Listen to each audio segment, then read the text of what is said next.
پیارے اور معزز ساتھیوں، السلام علیکم۔ امید کرتا ہوں کہ آپ سب لوگ خیریت سے ہوں گے۔ ناظرین گرامی، آج کا ہمارا موضوع کارگل کے محاذ سے وابستہ ہے۔ اس ویڈیو میں ہم آپ کو کارگل پلان، مشن کوہ پیما اور اس کے بیچ کے حقائق سے آشکار کریں گے۔ ویڈیو میں آگے بڑھنے سے پہلے آپ تمام احباب سے گزارش ہے کہ ویڈیو کو اینڈ تک ضرور دیکھیں اور مزید ایسی معلوماتی ویڈیوز دیکھنے کے لیے ہمارے چینل کو سبسکرائب کرنا نہ بھولیں۔ Subscribe now and press the bell icon. Never miss an update.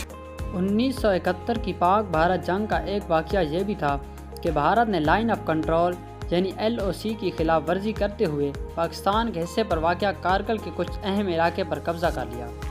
اس حصے کو دوبارہ حاصل کرنے کے لیے پاک فوج نے کافی منصوبے بنائے۔ انہی میں سے ایک منصوبہ یہ بھی تھا کہ موسم سرما میں جب بھارتی فوج اوپر والی پوسٹوں کو خالی کر دے گی تو ادھر قبضہ کر لیا جائے۔ دراصل کارگل جیسے بلند مقام پر سردیوں کے دن گزارنا انتہائی مشکل اور ایکسپینسو عمل ہوتا تھا، کیونکہ -19 ڈگری سینٹی گریڈ کے ٹمپریچر میں ایک فوجی کو سروائیو کرنے کے لیے کافی چیزیں درکار ہوتی تھیں۔ لہٰذا سردیوں کے دنوں میں بھارتی فوج یہ جگہ خالی کر کے پہاڑ کے آدھے حصے تک چلی جاتی تھی، اور اس عمل کو کافی لمبے عرصے سے دہرایا جا رہا تھا، اور اس منصوبے کے ذریعے اوپر والے مقام پر قابض ہو کر سیاچن پر قابض بھارتی فوج کو سپلائی کرنے والی سڑک NH1 کو بند کیا جا سکتا تھا۔ اسی دوران زمینی راستے سے سیاچن پر حملہ کرنا بھی پلان کا حصہ تھا، تاکہ اپنے مقبوضہ علاقے کو دشمن سے واپس لیا جا سکے۔ یہ پلان جنرل ضیاء الحق کے سامنے بھی آیا۔ اس کے بعد اسے محترمہ بے نظیر بھٹو صاحبہ کے سامنے بھی پیش کیا گیا، مگر دونوں ہی بار اسے مسترد کر دیا گیا۔ سینئر تجزیہ کار نسیم زہرا اپنی کتاب فرام کارگل ٹو دا کوپ میں لکھتی ہیں کہ جب 1996 میں جنرل جہانگیر کرامت آرمی چیف تھے تو ISI کے ایک سینئر افیسر نے جنرل صاحب کو کارگل کے راستے سیاچن کی واپسی کا یہ منصوبہ بتایا۔ بلا شبہ کارگل کا یہ منصوبہ اپنے آپ میں بے مثال تھا۔ اس کے بعد جنرل کرامت نے یہ منصوبہ متعلقہ اداروں کو اسسمنٹ کے لیے بھیجا تاکہ اس منصوبے کے ڈارک اینڈ برائٹ فیچرز کو دیکھا جائے۔ سب سے پہلے یہ منصوبہ پلاننگ ڈائریکٹوریٹ کے پاس گیا۔ اس کے بعد اس کو ریویو کے لیے DGMO یعنی ڈائریکٹر جنرل ملٹری آپریشنز کے پاس لے جایا گیا۔ اس کے بعد اس منصوبے کو کمپریہنسو انالیسس کے لیے ISI کے انالیسس ونگ کے سامنے پیش کیا گیا۔ اس ونگ میں تمام فوج کے سینئر اور تجربہ کار افسران تھے، جنہوں نے باہمی مشاورت کے بعد اس کو مسترد کر دیا۔ ان کا کہنا تھا کہ ٹیکٹیکلی یہ ایک اچھا منصوبہ ہے، کیونکہ اس کے ذریعے ہم کارگل پر قبضہ تو کر لیں گے، لیکن اسٹریٹجیکلی یہ ایک ناکام منصوبہ ہے، کیونکہ اس قبضے اور بالادستی کو برقرار رکھنا بہت مشکل بلکہ ناممکن ہے۔ لیکن ناظرین گرامی، جس سال یہ منصوبہ مسترد ہوا، اسی سال اکتوبر میں نواز شریف نے جنرل جہانگیر کرامت سے استعفیٰ طلب کر لیا اور ان کی جگہ نئے army chief general Pervez Musharraf تعینات ہو گئے۔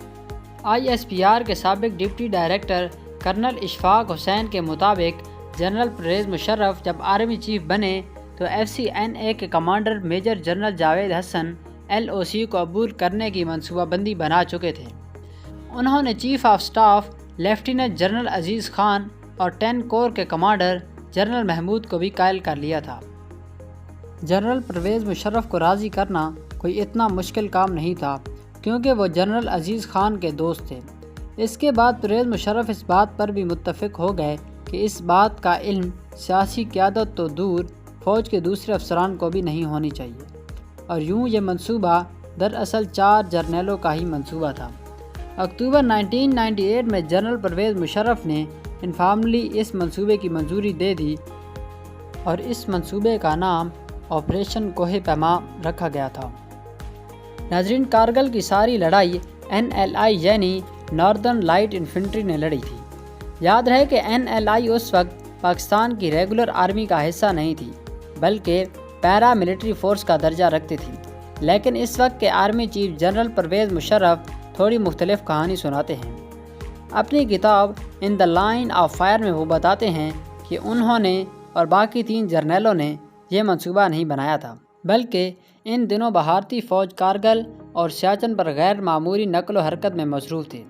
جنرل پرویز مشرف کے مطابق دراس اور کارگل کے درمیان ہماری دفاعی پوزیشن میں کافی فاصلہ تھا، اور انہی گیپس کو مکمل کرنے کے لیے 10 کور اور FCNA کے کمانڈر جنرل جاوید حسن نے جنوری 1999 میں ایک فارملی پلان پیش کیا جسے انہوں نے منظور کر لیا۔ محترم سامعین، آخر کار اس منصوبے کو عملی جامہ پہنانے کا وقت آیا۔ پاک فوج کے جوانوں کو مجاہدین کی طرح عام لباس میں کارگل کے محاذ پر بھیج دیا گیا۔ کیونکہ بلندی کافی زیادہ تھی، اس لیے سپاہیوں کو اپنے ساتھ ہلکے ہتھیار لے کر جانے پڑے، جنہیں ایک جگہ سے دوسری جگہ ٹرانسپورٹ کرنا اتنا مشکل نہ تھا۔ جب بھارت نے سیٹلائٹ کی پکچر سے کارگل کے محاذ پر غیر معمولی نقل و حرکت دیکھی تو پاکستان کی حکومت سے رجوع کیا۔ محترم سامعین، اس وقت پاکستان اور بھارت کے تعلقات کافی بہتر سطح پر استوار تھے اور پاکستان کی کرکٹ ٹیم بھارت کا دورہ کرنے گئی ہوئی تھی، مگر پاکستانی حکومت نے ان کو کہا کہ یہ ہماری فوج نہیں بلکہ لوکل مجاہدین کا ایک گروپ ہے۔ اس کے بعد بھارتی فوج ان کے خلاف باضابطہ طور پر آپریشن کرنے لگی، لیکن NLI کے جوان چونکہ اوپر والی سطح پر موجود تھے تو ان کو اتنا نقصان نہ ہو سکا، مگر جلد ہی بھارتی فوج نے ایک ایسا عظیم الشان منصوبہ بنایا جسے آج تک کی جنگی تاریخ میں میریکل کے نام سے جانا جاتا ہے۔ ناظرین، دراصل اتنی بلندی تک ٹینک وغیرہ لے جانا ممکن نہیں تھا، تو انہوں نے ٹینک اور گولہ بارود والی گاڑیوں کو پارٹس میں تبدیل کر دیا، پہاڑ کے اوپر جا کر اس کو دوبارہ جوڑ کر پاکستانی فوج پر دھاوا بول دیا۔ اس طرح ہمارے جوان بری طرح پھنس چکے تھے، پیچھے سے ان کا رابطہ منقطع ہو چکا تھا، جو بچ گئے تھے ان کا سروائیو کرنا مشکل تھا کیونکہ نیچے سے خوراک کی ترسیل اور اسلحہ کی سپلائی بند تھی۔ مگر ابھی تک پاکستان کی حکومت اور فوج نے اس بات کا اقرار نہیں کیا تھا کہ یہ ہماری فوج کے جوان ہیں۔ تو اس صورتحال میں پاکستان کے نشان حیدر اعزاز پانے والے کرنل شیر خان نے اپنی بہادری کے خوب جوہر دکھائے اور بہت تھوڑی فوج کو اس طریقے سے پھیلا کر رکھا کہ دشمن کو اپنی قلیل تعداد کا ذرا برابر بھی شک نہ ہونے دیا۔ آخر کار انہوں نے بھی لڑتے لڑتے جام شہادت نوش کیا۔ یوں جلد ہی پاک فوج کو شکست کا سامنا کرنا پڑا۔ بہت سے سپاہی شہید ہو چکے تھے، جو باقی بچے ان کو بھارتی فوج نے اپنے قبضے میں لے لیا اور کچھ سپاہیوں کو شناخت کے لیے اپنے ساتھ لے گئے۔ شناخت کے بعد یہ بات واضح ہو گئی کہ جوان پاک فوج کے سپاہی ہیں۔ بالآخر تمام ثبوت پیش ہونے کے بعد پاکستان حکومت کو یہ بات تسلیم کرنا پڑی اور جنگ بندی کی درخواست دائر کر دی گئی۔ محترم سامعین، بلا شبہ کارگل کا یہ منصوبہ ایک بڑے مقصد کے لیے ترتیب دیا گیا تھا، مگر چند وجوہات کی بنا پر پاک فوج کو شکست کھانا پڑی۔ ان میں سے سب سے اہم خوراک کی مناسب ترسیل کا نہ ہونا تھا۔ ایک رائٹر اپنی کتاب میں لکھتے ہیں کہ پاک فوج کے ایک جوان کے لیے دن کا کھانا چینی کا 1 چمچ اور جذبہ حب الوطنی کے سوا کچھ نہ تھا۔ دوستو، امید کرتا ہوں کہ آج کی ویڈیو آپ کو پسند آئی ہوگی اور آپ کے علم میں اضافے کا سبب بنی ہوگی۔ برائے مہربانی ہماری اس چھوٹی سی کاوش کا صلہ ہماری ویڈیو کو لائک دے کر کریں۔ انشاءاللہ جلد ملاقات ہوتی ہے ایک نئی معلوماتی ویڈیو میں۔ جزاک اللہ۔